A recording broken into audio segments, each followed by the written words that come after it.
I think it's critical. It's not only critical, it's following Christ's example. Do you notice how long he took to answer the woman at the well? He had systematically peeled off all of her fears, all of her concerns, all of her prejudices, and she was probably stunned when he said to her, I know exactly who you are, and I know exactly what you've lived through. And he just opened up her heart to be able to confess what it was she was really looking for. Behind every question is a questioner, and behind every questioner is a convergence of hurts and pains and prejudices and stumblings and failings and disappointments. You never really know what all has gone on. Always assume that behind a painful question is probably a lot of pain. I learned this early in my life when I was speaking in Birmingham, Alabama. It was in the 1970s. I had just begun my itinerant work, and I was sitting in the last but one pew of the church because a young couple wanted to talk privately. And they were sitting in the pew behind me, and I was leaning forward like this, and they asked about the issue of pain and suffering, and they even used the word anguish. And I was about to lean into the best philosophical answer I could give to take the sting out of it when I looked at the baby in the bassinet next to them and realized the baby was born with some very stark deformities. It was evident. And as soon as I looked at that child, I swallowed hard. And I muttered a prayer and I said, God, help me. And I looked at them and I said, you're going through it, aren't you? And they said, yes, sir. I said, tell me a little bit about it. And all I did in the opening moments was walk with them through the journey of how they had processed, because every journey of pain and disappointment takes you through various moods and various struggles, from anger to sorrow to despair to sadness, however you cope with it, till God gives you the strength to keep moving on, and with his grace. Always question the questioner, because it'll do two things. It'll open the questioner up within their own assumptions, and it'll then determine the entry point of the discussion. Very critical. When you determine the entry point of the discussion, it is not to manipulate the questioner, but it is to set the foundation on which the answer is going to stand. Because an answer without a foundation will crumble. You have to go to the foundation and build that foundation. And one of the ways you often do that is identify with the questioner. When you identify with the questioner, if that child if the family has gone through something like that, then you have to find an experience where you can find, well, at least come close in matching that. It is critical that the questioner feels the warmth of your own heart, because before you get an answer, you have to believe in the one answering the question. I'll give you a very simple example, although it's nothing near elaborate. A few days ago, our grandkids were visiting. When the door opens without a knock, we know who it is. It's the grandkids. And this guy, Jude, was running havoc up and down the kitchen, and you're just going dizzy watching him. And all of a sudden he makes a turn and stubs his toes. And he screams. He is screaming. I was about to say to him, that's what you get, Jude, when you're running around like this. But Margie picked him up, put him on the counter, and started kissing his toes. And said to him, Nana knows exactly how you feel. This pain is a very painful thing with a toe or a finger or an elbow. You bump it and you hurt it. But in a few moments, you'll be fine, Jude. And there he was, tears. And I thought to myself, what is the matter with me? I'm trying to give him a philosophical answer when his toe is hurting. What an illustration, You have to find out where the person is hurting so that they accept you before they accept your answer. And I think it's... our whole team is like that, and I'm amazed and watch how they do it. And the one comment we get back from the question is, "Thank you for understanding. Thank you for hearing my cry." When Vince and I were in a place in one of the major universities, I won't name it, there were two young women standing in front of us, obviously from a completely different worldview and a completely different lifestyle. And they had asked a question, and from the platform we both answered. I was as close to the question as I am to you. She was at the microphone, and I locked eye contact and was doing my best to answer as Vince had to. You know, after the Q&A was over, they both asked if they could see us privately. And we went to the side room, and they told us their story. And then they asked if they could take a picture with us, and both of them gave us a big hug and thanked us for being understanding. Do you compromise your convictions? No, but you have to have conviction with compassion. If you don't have conviction with compassion, the person will never ever respond. So I caution you, be a good listener before you answer any question. Ask a handful of questions, and then they will know you are talking to them and not just to an idea.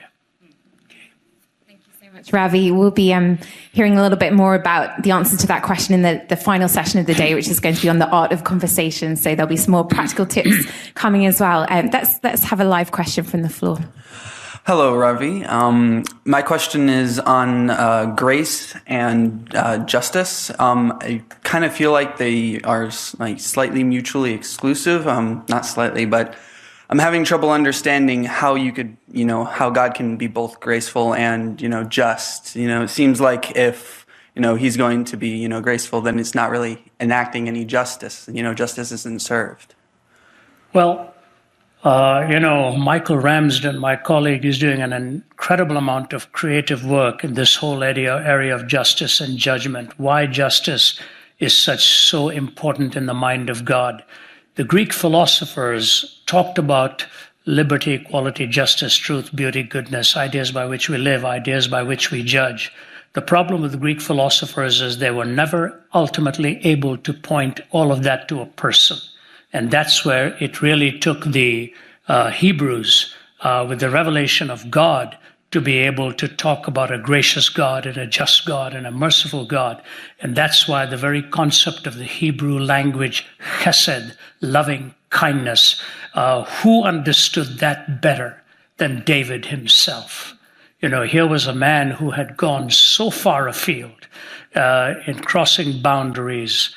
I want to do a little dividing of a thought here. Very important, okay? I do a lot of thinking. People ask me when I do my studying, when I do my preparing. When you're sitting in the long hours on the plane, 13, 14-hour flights, you've got a lot of time to think. And I was thinking in the last 3 to 4 weeks, started focusing on a distinction I had never made before. The distinction between sin and evil. We're all sinners. We all stumble. We all fall. David illustrated that best, not only from his sensuality, but also from murder. How did God ever call him a man after his own heart? We would never have thought of that. We would never have thought of that division, of that compliment to a person that had stumbled this way. See, there's a difference between sin and evil. When Abel and Cain are in the beginning going through what they are, and God looks at Cain and says, if you do what is right, will you not be accepted? If you do not do what is right, sin is crouching at the door. It desires to have you. We all have sin. When sin has us, when we are possessed by sin and care not for the destruction of another person, that's evil. You move from stumblings and falterings in your own heart to the cavalier way of not caring about the destruction of another. And so Cain really didn't care about going and murdering his brother. He was okay with it. And that's why the eviction, and he moves away and becomes sort of a forever hunted person. How did God deal with sin? He judged evil by taking it on himself. He was not a sinner, but he was dealing with evil. But he forgave us as sinners. So grace and justice go hand in hand. It's a beautiful combination of the graciousness of God and the justice of God. If you and I were to get what justice called for, we would never be here today. God took the judgment and the horror of what justice demanded so that with a gracious hand, he could forgive you and me. And oftentimes in life, your name is John, is it? Justin. Justin, oftentimes in life when you're wronged, you will be called to make a judgment. You can, with a clean slate, forgive the person who has hurt you and take upon that anguish on your own and extend the grace of Christ. When Pilgrim arrived at the top of the mountain, at the top of the hill, and the bag fell off, what he had really experienced was the grace of God, because he was looking at Calvary, and the justice of God and the judgment of God had already taken place. Only in the Christian worldview do you get this juxtaposed. God is just. God is a judge. But the fiercest of the judgment he reserved for the very own Son, so that you and I can be forgiven. And I think when I look every morning at the grace of Christ, we as Christians need to be much more gracious than we are and much more graceful than we are. Ultimately, judgment belongs to God. But grace is the offering he gives to others through you and through me. They are not antithetical one to another. They work in confluence with the just God. When justice and love stare at you and me on the cross, we know where the justice is and where the love is. Father, forgive them, for they don't know what they are doing. In every other worldview, those are put together. That's why karma in the pantheistic worldview. That's why the Muslim has to have his good deeds outweigh his bad deeds. In the Christian world, there is a bifurcation right from the beginning. God takes the judgment upon his own Son so that justice is met and grace is offered to you and to me in forgiveness. Okay. Thank you, Justin.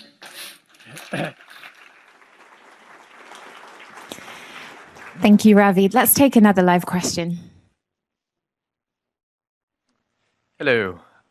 My question is that in modern society, we see that culture is devaluing sex and marriage. It's promoting evil through certain types of media, whether it be demonic or just straight up violence. So how do you see this change in society impacting us as people in generations to come in the future?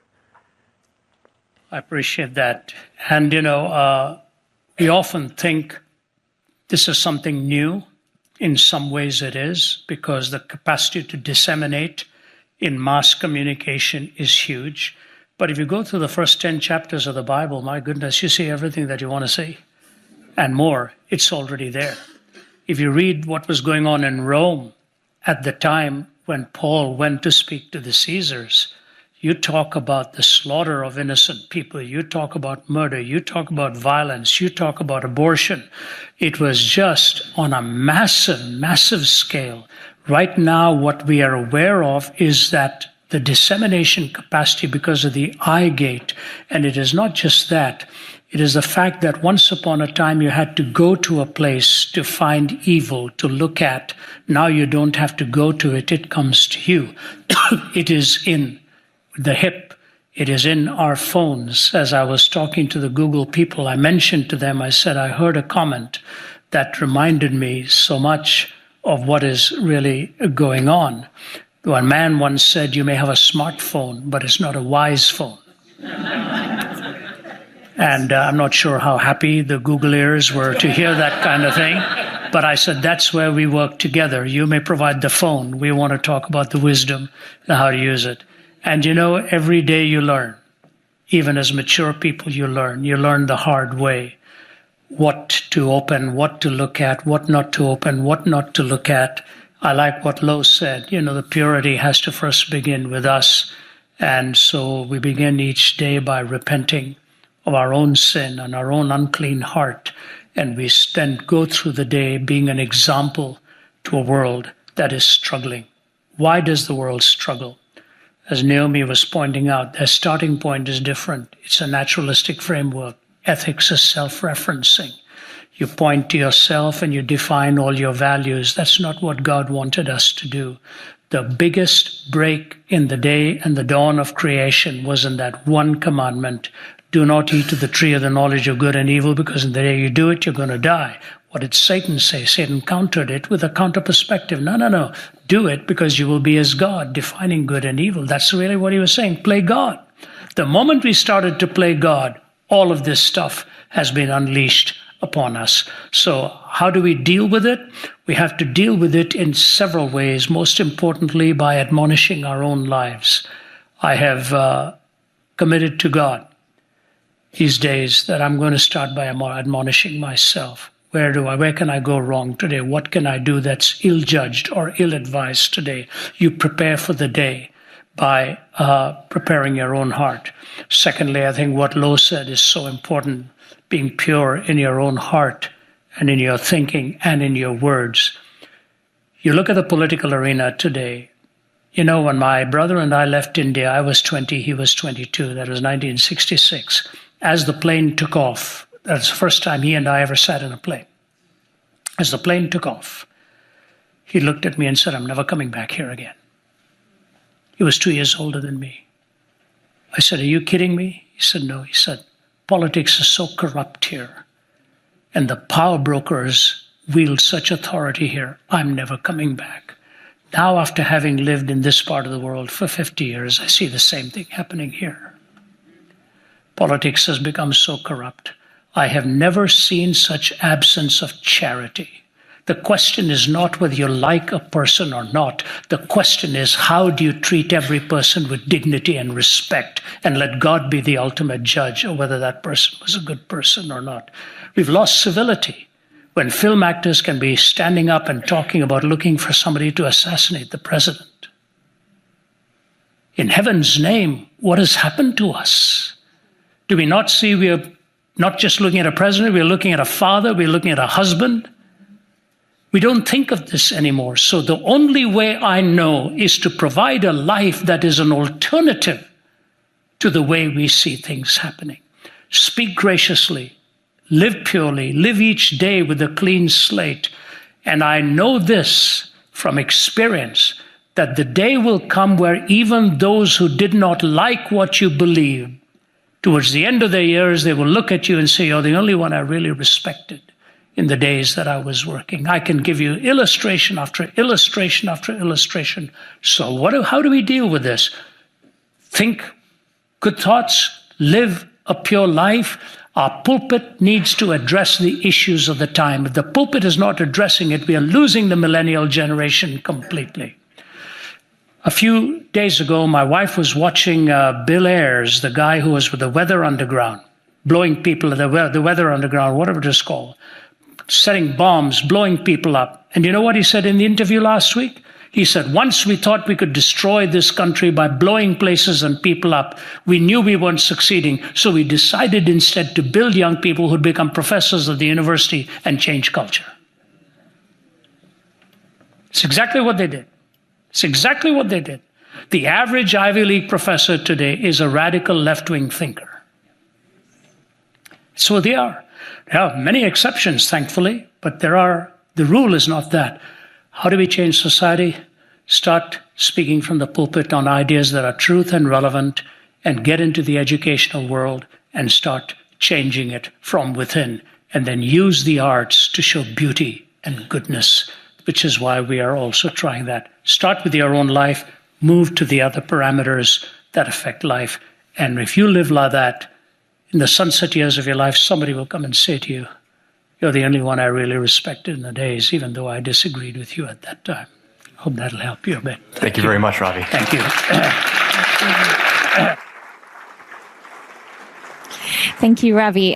You were just speaking about morality in our culture. One of the challenges that we'll often hear from atheists is actually against the morality of the God of the Old Testament. So we have a question that's been asked here, which is, how do I justify the old existence of the laws of Moses to an unbeliever? And then they give the example of the punishment for sexual immorality being death.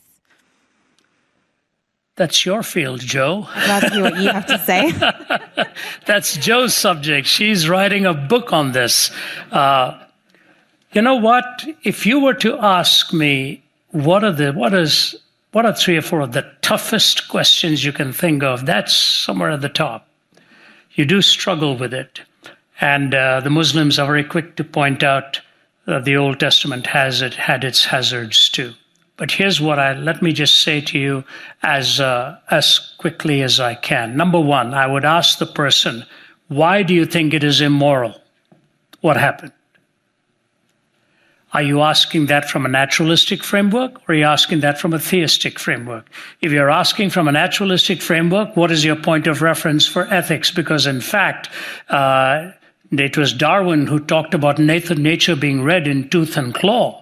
The bloodletting and the savagery is part of a naturalistic evolutionary process. So are you telling me you have moral reasoning with which to raise the question? If you're raising this from the point of view of moral reasoning, you must have a moral lawgiver, but that's whom you're trying to disprove and not prove. If there's no moral lawgiver, there's really no moral law. If there's no moral law, there's really no good. If there's no good, there's no evil. This question self-destructs within a naturalistic framework. So the first thing you say to your questioner is, what is the basis on which you are making this judgment? Do you believe in a moral law? Then, having diffused it philosophically, you move to the particularity of the question that he or she is raising in the Old Testament. And you have to realize what the Old Testament revelation corpus was like. How was it actually revealed? You know, it's fascinating when you look at Matthew 14 and 15. Matthew 14 is the feeding of the 5,000. Matthew 15 is the feeding of the 4,000. They were 2 distinct miracles. When the 5,000 were fed, there were 12 baskets full. When the 4,000 were fed, there were 7 baskets full. Why? The 12 baskets full was for the house of Israel, the 12 tribes. The 7 baskets full were the 7 Gentile cities that lived in Canaan, which had the Jebusites, the Hittites, the termites, all the kind of thing. All of these ites, so if you count them, there were 7 of those, the Girgashites, Jebusites, Hittites, and all of them, 7 Gentile cultures within Canaan. Fascinating that the miracles were done back to back to show that the whole house of Israel and all of the Gentile world were going to be fed by the bread of life, which is Christ himself. So grace was extended to all of them. Now, when you look at the little microcosm of the Israelite nation, what was going on? Revelation was concrete, dramatic, and had its imperatives. It was a concrete expression.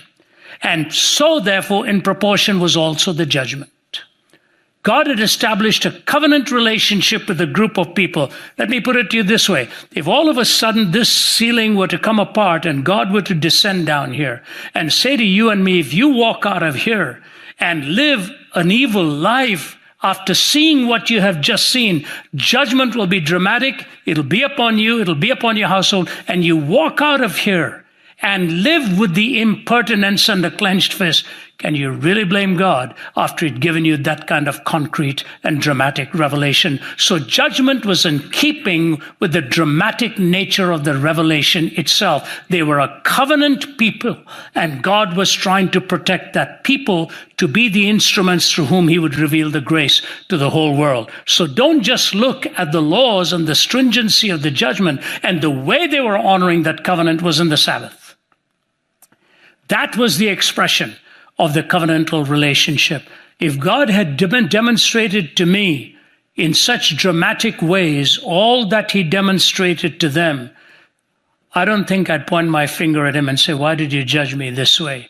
When he would say to me, I gave to you all the evidence you wanted, all the dramatic nature, and you still clenched your fist at me. Isn't it fascinating? We question, why does God judge so dramatically? We never ever pause and say, how gracious of a God who kept them through the 40-year wandering in the wilderness and protected them with all the manna and so on. It's because we like to put God on the witness stand. We don't like to be on the witness stand ourselves and be questioned. The judgment was in proportion to the revelation.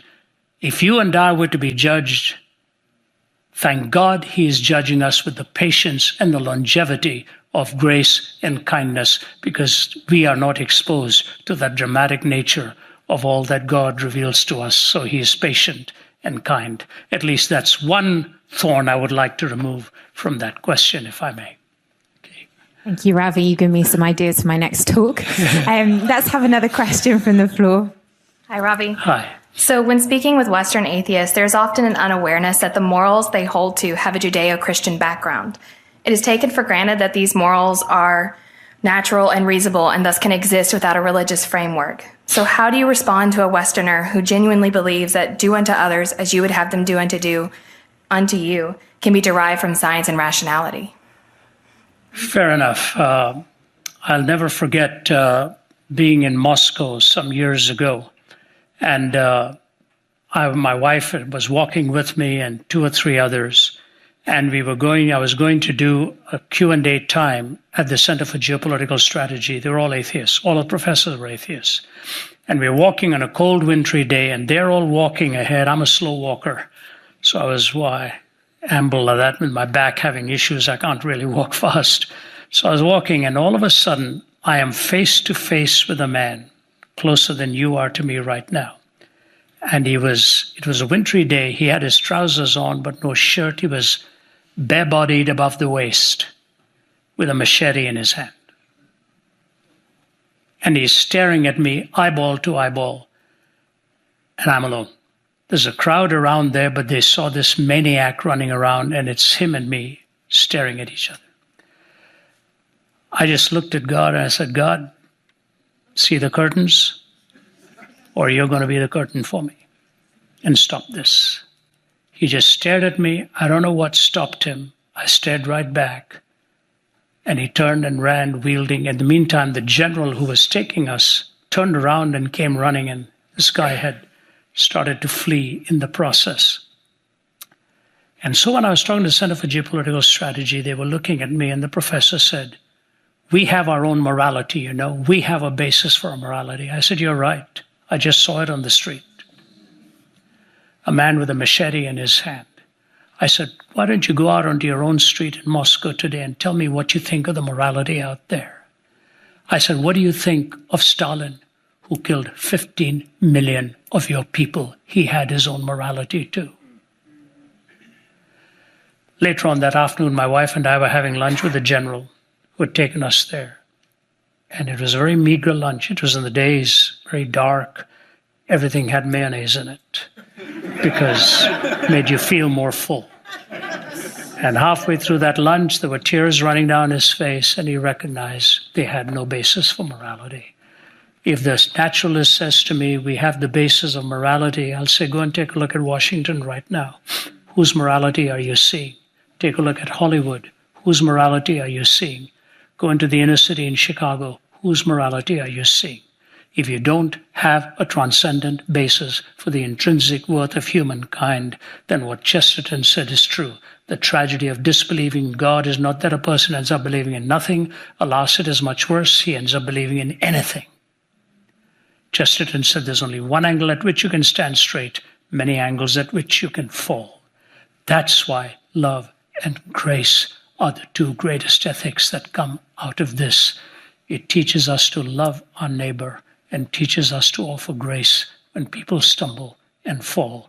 There is no other worldview that provides it. In fact, if Dawkins is right and he complains about all that God is megalomaniacal and all of this genocidal and all the descriptions he gives of a hateful God, if there is no God, who's he talking about?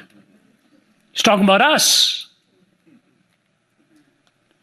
And if he's talking about us, why is he calling it wrong?